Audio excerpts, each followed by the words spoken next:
একজন একজনকে ভালোবাসে, অবৈধ ভালোবাসে, বৈধটা না, অবৈধটা। এখন তার আবার বিয়ে ঠিক হয়েছে এক জায়গায়, এই বিয়ে সে ভাঙাবে, কবিরাজের কাছে গিয়ে বিয়ে ভাঙানি করতেছে, চালাচালি করতেছে, নকশা আঁকতেছে, করে না? স্বামী স্ত্রীর কথা শোনে না, স্ত্রী চলে গেছে কবিরাজের কাছে, গিয়ে বলছে আমার স্বামী আমার কথা শোনে না, তাবিজ করবো, তাবিজ দেন। স্বামী ঘুমায়, বালিশের নিচে দেখে তাবিজ। আছেন এরকম উপরি গেলা? সবই কেউ জাদুবিদ্যার চর্চা করতেছে মানুষ এখন। এবং বিশ্বাস করেন, আমি একটা নিউজ দিই আপনাদেরকে, এখন বিশ্বের একটা অংশের মানুষ সত্যি সত্যি ব্ল্যাক ম্যাজিক বা কালো জাদু করে। ব্ল্যাক ম্যাজিক বা কালো জাদুর চর্চা হচ্ছে, আবার নতুন করে বিশ্বে কালো জাদুর চর্চা হচ্ছে। এবং এর সাথে কিন্তু জিউসরা সম্পৃক্ত আছে। কারা সম্পৃক্ত? ওই যে যারা প্যালেস্টাইন কেড়ে নিয়েছে ওরাও সম্পৃক্ত আছে। তো খেয়াল রাখতে হবে এগুলো থেকে বাঁচার জন্য কি করতে? বাঁচার জন্য প্রতিদিন 5 ওয়াক্ত নামাজ, পবিত্র অবস্থায় থাকার চেষ্টা করা, সকাল সন্ধ্যার মাসনুন দোয়া কালামগুলো পড়বেন হিজবুল মুসলিম বই থেকে। আর এই যে আপনার কোরআন তেলাওয়াত, ডেইলি একটু করে কোরআন তেলাওয়াত করলে ইনশাআল্লাহ এই ধরনের চোখ লাগা, বদনজর, জাদুটোনা সবকিছু পরাজিত হয়ে যাবে ইনশাআল্লাহ। বহু মানুষ জিনের উপাসনা শুরু করেছে, হ্যাঁ, জিন তাবে করছে, জিনকে দিয়ে কাজ করাচ্ছে। এগুলো তো সায়েন্স বিশ্বাস করে না, করে? জিন জাতীয় অস্তিত্ব আছে কি নাই? ওমা খালাকতুল জিন্না ওয়াল ইনসা, আল্লাহ পাক বলেন ওমা খালাকতুল জিন্না ওয়াল ইনসা, আমি জিন আর মানুষকে সৃষ্টি করেছি কি জন্য? ইল্লা লিয়াবুদুন, আমার ইবাদত করার জন্য। আমাদের সবার সাথে একটা করে শয়তান জিন আছে, আছে না নাই? আছে। বাথরুমে যান না, বাথরুম যাওয়ার সময় কি দোয়া পড়েন? আল্লাহুম্মা ইন্নী আউযু বিকা মিনাল খুবসি ওয়াল খুবসি ওয়াল খাবাইস, মানে কি? খুবসি ওয়াল খাবাইস মানে কি? দুষ্ট, নোংরা জিন, শয়তান। তো সুলাইমান আলাইহিস সালামের যুগ থেকে জাদুবিদ্যার চর্চা চলে আসছে, এবং আমাদের নবী মুহাম্মদ সাল্লাল্লাহু আলাইহি ওয়াসাল্লামকেও কিন্তু জাদু করা হয়েছিল, জানেন না? আমাদের নবী সাল্লাল্লাহু আলাইহি ওয়াসাল্লামের মাথার চুল মোবারককে নিয়ে জাদু করেছিল এক ইহুদি মহিলা, ঠিক আছে? এই জাদুর অস্তিত্ব ছিল একটা কূপের নিচে। আলী রাদিয়াল্লাহু আনহু গিয়ে সেটাকে খুঁজে বের করেন, রাসূল সাল্লাল্লাহু আলাইহি ওয়াসাল্লামের সামনে ওটা ধ্বংস করে দেওয়া হয়। এরপরে এই সময় নাজিল হয় কুল আউযু বিরাব্বিল ফালাক মিন শাররি মা খালাক ওয়া মিন শাররি গাসিকিন ইযা ওয়াকাব ওয়া মিন শাররি নাফাসাতি ফিল উকাদ। এটা হচ্ছে জাদুর আয়াত। ওয়া মিন শাররি নাফাসাতি ফিল উকাদ ওয়া মিন শাররি হাসিদিন ইযা হাসাদ। এবার নাজিল হয় কুল আউযু বিরাব্বিন নাস মালিকিন নাস ইলাহিন নাস মিন শাররিল ওয়াসওয়াসিল খান্নাস আল্লাযী ইউওয়াসওয়িসু ফি সুদুরিন নাস মিনাল জিন্নাতি ওয়ান নাস। এই সূরা দুটো নাজিল হয় এই ঘটনার প্রেক্ষিতে। আমরা তো শানে নজুল অনেকে জানি না।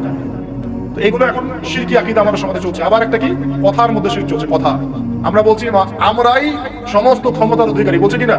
এরকম কথা শোনা যায় না? আর তাবারাকাল্লাযী বিয়াদিহিল মুলক মানে কি? বরকতময় সেই সত্তা যার হাতে সমস্ত ক্ষমতা, রাজত্ব। তাবারাকাল্লাযী বিয়াদিহিল মুলক, তিনি বরকতময় সত্তা যার হাতে সমস্ত ক্ষমতা। আমরা বলি লা হাওলা ওয়ালা কুওয়াতা ইল্লা বিল্লাহ, কোনো শক্তি সামর্থ্য নাই কে ছাড়া? আল্লাহ ছাড়া। আর আমরা এদিকে বলছি সমস্ত ক্ষমতা আমাদের হাতে। এটা কি শিরক হচ্ছে না? শিরক হচ্ছে। আমরা বলি, অনেক সময় বলে ফেলি, ভাই কেমন আছেন? হ্যাঁ ভাই, আপনার দোয়া ভালো আছে। আপনি কি আমার দোয়া ভালো আছেন? আপনাকে বলতে হবে যে আলহামদুলিল্লাহ, আল্লাহর ইচ্ছায় অতঃপর আপনার দোয়ায় ভালো আছে। কথা খুব সাবধানে, আলহামদুলিল্লাহ আল্লাহর ইচ্ছায় এবং অতঃপর আপনার দোয়ায় ভালো আছে। অতঃপর বলতে হবে, অতঃপর, এবং না, অতঃপর। বলছে মা কেমন আছে? ভালো আছে, ডাক্তার ভালো ছিল, না হলে মাকে বাঁচানো যেত না, ব্যাস ঠিক হয়ে গেল। বলছে নৌকাটা ডুবে যাচ্ছিল, মাঝি ভালো ছিল, না হলে নৌকা ডুবে যায়। ড্রাইভারটা ভালো ছিল, না হলে রাস্তা নির্ঘাত অ্যাক্সিডেন্ট হয়েছে। এইটা কথা আমরা চলতে ফিরতে শুরু করতেছি। এই যে মেয়ে ছেলেরা বলবে তোমাকে ছাড়া বাঁচবো না, যদি একটা মেয়ের জন্য জীবন দিয়ে দেন তাহলে আল্লাহর জমিনে আপনি আল্লাহর জন্য কি করবেন? এই যে অনেক গানও আছে, দেখবেন অনেক গানের লিরিক্স গুলো, ম্যাক্সিমাম গানের লিরিক্স এর মধ্যে দেখবেন শিরকি কথা আছে। খেয়াল করে দেখবেন, ম্যাক্সিমাম গানের লিরিক্স এর মধ্যে শিরকি কথা আছে। আপনারা একটু খেয়াল করে দেখবেন, অনেক গানের লিরিক্স আছে এগুলো কিন্তু শিরকি কথা, আল্লাহর সাথে দ্রোহিতা হচ্ছে কিনা? তো এই কথায় তিনটা ক্ষেত্র বললাম, কথায়, কাজে এবং চিন্তায়। এই তিনটা ক্ষেত্রে মুসলিম সমাজের মধ্যে এখন শিরক বিরাজ করছে। এটা আমাদের উম্মতের সবচেয়ে বড় সমস্যা। আল্লাহ পাক আমাদের সবাইকে শিরক মুক্ত আমল করার তৌফিক এনায়েত করুন, সকলে বলে আমিন। তাহলে কি করতে হবে? আমি কয়েকটা বই পড়ার পরামর্শ দিচ্ছি।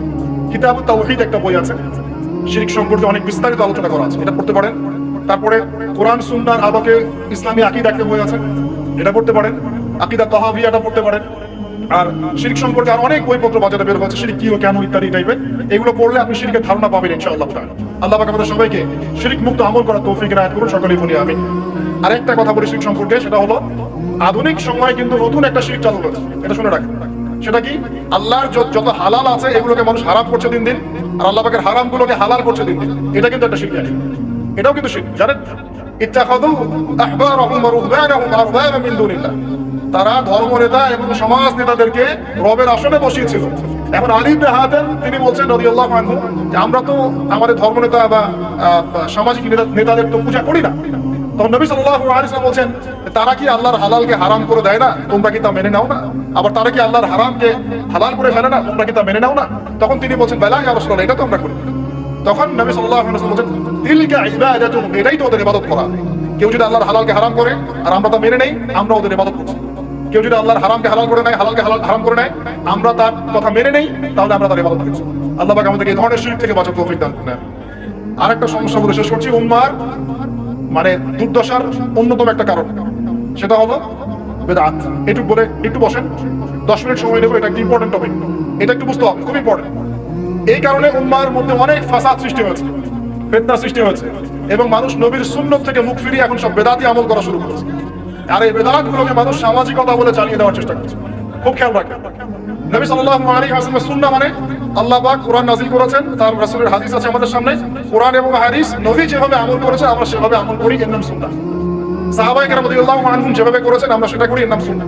মানে নবী সাল্লাল্লাহু আলাইহি ওয়াসাল্লাম বলছেন, মান ইয়াইশ মিনকুম বা'দি, তোমাদের মধ্যে আমার পরে যারা বেঁচে থাকবে, ফাসায়ারা ইখতিলাফান কাসীরা, তোমাদের মধ্যে যারা বেঁচে থাকবে আমার পর তারা দেখবে অনেক ইখতিলাফ চলছে সমাজের মধ্যে। তো আলাইকুম বিসুন্নতি ওয়া সুন্নতি খুলাফায়ে রাশিদিন মাহদিয়িন মিন বা'দি, তখন তোমাদের কাজ হবে আমার সুন্নতকে আঁকড়ে ধরে থাকা এবং আমার হেদায়েতপ্রাপ্ত খুলাফায়ে রাশিদা সাহাবায়ে কেরাম তাদের সুন্নতকে আঁকড়ে ধরে থাকা। এই সুন্নতের বাইরে যে কোনো কাজ, যে কোনো আকীদা, যে কোনো মতবাদ, এগুলো সবই বেদাত বলে গণ্য হবে। আল্লাহ পাক আমাদেরকে বোঝার তৌফিক দান করুন। যেমন তাওহীদে থাকতে হবে, শিরক করা যাবে না, ঠিক তেমনি সুন্নতে থাকতে হবে, বেদাত করা যাবে না। সুন্নত কেমন? নবী সাল্লাল্লাহু আলাইহি ওয়াসাল্লাম ঘুমিয়েছেন যেভাবে, সেইভাবে ঘুমাবো সুন্নত। নবীজি ঘুমিয়েছেন, ঘুমানোর আগে ওযু করেছেন, ডান দিকে কাত হয়েছেন, আল্লাহুম্মা বিইসমিকা আমুতু ওয়া আহইয়া বলেছেন, সূরা মুলক তেলাওয়াত করেছেন, পড়লে আপনি করবেন, আয়াতুল কুরসি পড়েছেন, সূরা বাকারার শেষের 3টা আয়াত করেছেন, 33 বার সুবহানাল্লাহ, 33 বার আলহামদুলিল্লাহ, 34 বার আল্লাহু আকবার করেছেন, ঘুমিয়ে গেছেন। এখন যদি নবীর সুন্নাহ মতো ঘুমাই, এই ঘুমটাও নেকির কাজ হবে ইনশাআল্লাহ। এখন যদি ঘুমানোর নতুন কোন তরিকা আমি বের করি, তাহলে নবীর সুন্নতের বাইরে বেদাত হয়ে যাবে। বেদাত শব্দের অর্থ হচ্ছে নতুন আবিষ্কার। একটু মনোযোগ দেন প্লিজ, একটু বসেন, এইটুকু শেষ করে দিচ্ছি। বেদাত শব্দের অর্থ হচ্ছে নতুন আবিষ্কার। সুন্নাহ মানে যেমন আদর্শ, রীতি, আল্লাহ পাকের সুন্নত আছে, নবী সাল্লাল্লাহু আলাইহি ওয়াসাল্লামের সুন্নত আছে, আমরা তার সুন্নত মেনে জীবন করবো ইনশাআল্লাহ, আল্লাহ পাক তৌফিক দান করুন। ঠিক তাওহীদের বিপরীত যেমন শিরক থাকে, সুন্নতের বিপরীত থাকে কি?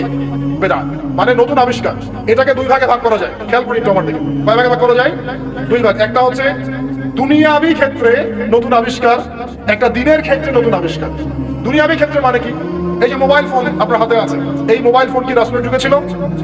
সাহাবীদের যুগে ছিল? এই যে লাইটিং করেছি, নবীর যুগে এরকম লাইট ছিল? মাইকে কথা বলছি, নবীর যুগে মাইক ছিল? এরোপ্লেন, আমরা এয়ারক্রাফটে সফর করছি, নবীর যুগে এয়ারক্রাফট ছিল? খেয়াল করে দেখেন, আমরা যখন বাহনে উঠছি, আমরা বাহনে উঠে দোয়া করছি, আল্লাহু আকবার, আল্লাহু আকবার, আল্লাহু আকবার, সুবহানাল্লাযী সাখখারা লানা হাযা ওয়া মা কুননা লাহু মুকরিনিন ওয়া ইন্না ইলা রাব্বিনা লামুনকালিবুন। এই দোয়া বদলে গেছে না যায় নাই? দোয়াটা কি বদলেছে? এই দোয়াটা নবী সাল্লাল্লাহু আলাইহি ওয়াসাল্লাম গাধার পিঠে উঠে পড়েছেন, ঘোড়ার পিঠে উঠে পড়েছেন, ওই সময়কার সমসাময়িক বাহনের পিঠে উঠে পড়েছেন। আমরা এ যুগের সমসাময়িক বাহনের পিঠে উঠে একই দোয়া করছি। দোয়া কি চেঞ্জ হয়েছে না বাহন চেঞ্জ হয়েছে? এই যে বাহন যে পরিবর্তন হয়েছে, এটা টেকনোলজি না, প্রযুক্তি, টেকনোলজি। এটা হচ্ছে দুনিয়ার ক্ষেত্রে বেদাত, যেটা সম্পূর্ণ জায়েজ। কথা বুঝতে পারছেন? এটা সম্পূর্ণ জায়েজ যতক্ষণ পর্যন্ত না স্পষ্ট কোনো দলিল পাওয়া যাচ্ছে এটার এগেইনস্টে, যেটা হারাম। স্পষ্ট দলিল না পাওয়া যাওয়া পর্যন্ত এটাকে আপনি বৈধ রাখতে পারেন, এটা একটা। আরেকটা বেদাত হলো দিনের ক্ষেত্রে বেদাত। দিনের ক্ষেত্রে কেমন? নবী সাল্লাল্লাহু আলাইহি ওয়াসাল্লাম বলছেন, মান আহদাথা ফি আমরিনা হাদা, সহিহ মুসলিম হাদিস নাম্বার 1718। নবীজি বলছেন, মান আহদাথা ফি আমরিনা হাদা মা লাইসা মিনহু ফাহুয়া রাদ। কোন ব্যক্তি যদি এই দিন ইসলামের মধ্যে এমন কোন আমল চালু করে, যে আমলের সমর্থনে আমাদের পক্ষ থেকে কোনো প্রমাণ নাই, সেটা ইরাদ বা প্রত্যাখ্যাত, সেটা বাতিল। নবী সাল্লাল্লাহু আলাইহি ওয়াসাল্লাম হাদিসে বলেন, মান আহদাথা ফি আমরিনা হাদা মা লাইসা মিনহু ফাহুয়া রাদ, মান আমিলা আমালান লাইসা আলাইহি আমরুনা ফাহুয়া রাদ। আমার সাথে বলেন দেখি, বিদআত শব্দের অর্থ কি? নতুন আবিষ্কার। কয় প্রকার হয়? কয় প্রকার হয়? একটা দুনিয়াবি ক্ষেত্রে, যেমন বললাম যে এই যে প্রযুক্তিগত বিদআত যেগুলো হচ্ছে, এগুলো জায়েজ না জায়েজ? জায়েজ। যতক্ষণ পর্যন্ত না এগুলোর বিপরীতে কোনো দলিল স্পষ্ট পাওয়া যাচ্ছে, ততক্ষণ পর্যন্ত জায়েজ। আর একটা দিনের ক্ষেত্রে, দিনের ক্ষেত্রে যেটা, সেটা কি জায়েজ হবে না জায়েজ হবে? দিনের ক্ষেত্রে যদি আমরা এমন কোন আমল করি নেকির আশায়, সওয়াবের আশায়, যেটা রাসূল করেন নাই, সাহাবীরা করেন নাই, এবং তাবে তাবেঈন, ইমামগণ সবার থেকে প্রমাণিত না, এই কাজটা যদি সওয়াবের আশায় করতে যাই, যার পক্ষে কোনো দলিল পাওয়া যায় না, সেটাকেই বাতিল প্রত্যাখ্যাত বিদআত বলা হয়। কথা বুঝতে পারছেন কিনা? উদাহরণ দিলে এবার ক্লিয়ার হবে। কয়েকটা ভাবে হতে পারে। যেমন এক নাম্বার ধরন কেমন? মনে করেন যে আপনি হালুয়া রুটি সেমাই খাবেন। খুব ভালো কথা। হালুয়া রুটি সেমাই খাওয়া কি জায়েজ না জায়েজ? এই খাবারটা হালাল না হারাম? হালাল। আপনি আজকে এখনো খেতে পারেন, আপনি সকালেও খেতে পারেন, আপনি দুপুরেও খেতে পারেন, যখন ইচ্ছা তখন খেতে পারেন। কিন্তু যদি আপনি কোনো দিবসকে কেন্দ্র করে এরকম একটা সংস্কৃতি চালু করেন যে আজকে 15ই শাবান, আমরা সবাই এখন হালুয়া রুটি খাবো, এই যে একটা দিনকে কেন্দ্র করে আপনি একটা নতুন কাজ শুরু করলেন, এই কাজটাকে আমরা বিদআত বলে ফেলছি। মনে করেন আপনি দরুদ পড়বেন, খুব ভালো কথা, দরুদ ভালো জিনিস, দরুদ পড়লে নেকি হয়। কিন্তু দরুদ পড়লে নেকি হয়, রাসূলের জীবনী চর্চা করলে নেকি হয়, তাকে সালাম দিলে নেকি হয়, সব ঠিক আছে। কিন্তু এখন যদি আপনি নবীর জন্ম দিবসটাকে কেন্দ্র করে এই কাজগুলোকে ঘটা করে করার চেষ্টা করেন, যেটা নবীজি করেন নাই, সাহাবীরা করেন নাই, এটা হলো ধরনগত বিদআত। কথা বুঝতে পারছেন কিনা? দুই নম্বরে আসেন, একটা হয় জিন্সগত। জিন্স মানে প্রকরণ। এটা কেমন? আল্লাহ পাক আমাদেরকে কুরবানি করতে বলেছেন চতুষ্পদ জন্তু। চতুষ্পদ জন্তু বুঝি 4 পা। এখন ঘোড়ারও তো 4 পা। এখন যদি আমরা কুরবানি করতে গিয়ে এখন ঘোড়া কুরবানি করা শুরু করি, বলেন কি বুঝলেন? আচ্ছা, ঘোড়া বাদ দেন, মুরগি কুরবানি করা শুরু করি, মোরগ কুরবানি করা শুরু করি, মনে করলেন যে সমস্যা কি, এটাও তো আল্লাহর সৃষ্টি, হালাল তো, মুরগি খাওয়া তো হালাল, মোরগ খাওয়া তো হালাল, তো গরু ছাগল বাদ দিয়ে মুরগি কুরবানি করলাম, কি সমস্যা? করতে পারবেন না, কারণ আল্লাহ পাক চতুষ্পদ জন্তু কুরবানি কথা বলেছেন। এটা যদি করেন জিনিসগত বিদআত হয়ে যাবে। কথা বুঝতে পারছেন? 3 নাম্বার একটা হচ্ছে যেটাকে আমরা বলি আদাদ বা সংখ্যাগত। যেমন আল্লাহ পাক বলেছেন এশার নামাজ পড়তে 4 রাকাত, ফরজ নামাজ কয় রাকাত? 4 রাকাত। কেউ যদি মনে করে এখন না, নামাজ খুব ভালো কাজ, নামাজ পড়লে নেকি হয়, 4-এর জায়গায় আমি 5 রাকাত পড়ব, কি হবে? ফজরের নামাজ 2 রাকাত ফরজ। আর কেউ যদি মনে করে নামাজ তো খুব ভালো জিনিস, ভালো কাজ পড়লে কি সমস্যা, নামাজ তো পড়লে নেকি হয়, 2 রাকাত পড়লে নেকি হয়, 4 রাকাত পড়লে আরো বেশি নেকি হয়, 4 রাকাত পড়া শুরু করবে, কি হবে? গ্রহণযোগ্য না বাতিল? এটা হলো। তো এই যে কিছু মানুষ এখানে শিরক করছে। তারপর কিছু মানুষ কি বলছে যে গ্রহ নক্ষত্র চন্দ্র সূর্যের উপাসনা করা যায়, করছে না মানুষ? কিছু মানুষ কবর পূজা করছে কিনা? করছে কিনা? কিছু মানুষ মাজারের পূজা করছে কিনা? কিছু মানুষ মৃত ব্যক্তির কাছে নজর মানত করে কিনা? কিছু মানুষ মৃত ব্যক্তির কাছে যে কুরবানি জবাই করে কিনা? কিছু মানুষ এই যে জাদুবিদ্যার চর্চা করছে কিনা?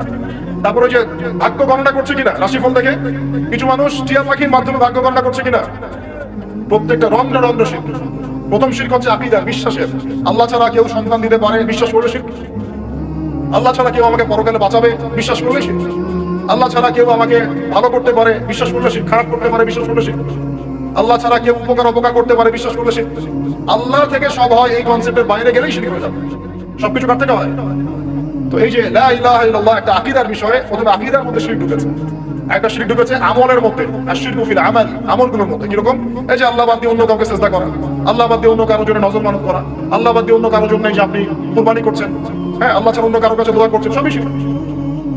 এই যে আপনি হাতের মধ্যে একটা বালা পড়ে আছে, বালাটা খুলতে বললে খোলেন, কেন খোলেন না? আপনার ধারণাটা খুলে ফেললে আপনার ক্ষতি হবে, রোগ আর ভালো হবে। এই যে আকীদা, শিরকি আকীদা, শিরকি আকীদা, টাটকা শিরকি আকীদা। যদি মনে করেন যেটা খুললে, এই যে আংটি একটা পড়েছেন, মনে করেন এই নিয়াতে পড়ে থাকেন যে এই আংটি পরার পরে আমার রোগ ভালো হবে, টাটকা শিরকি।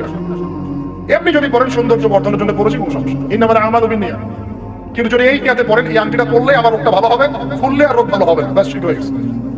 তারপরে বিয়ে হচ্ছে না, তাবিজ করতেছে, তাবিজ করলে বিয়ে হবে, শিরক হয়ে গেল।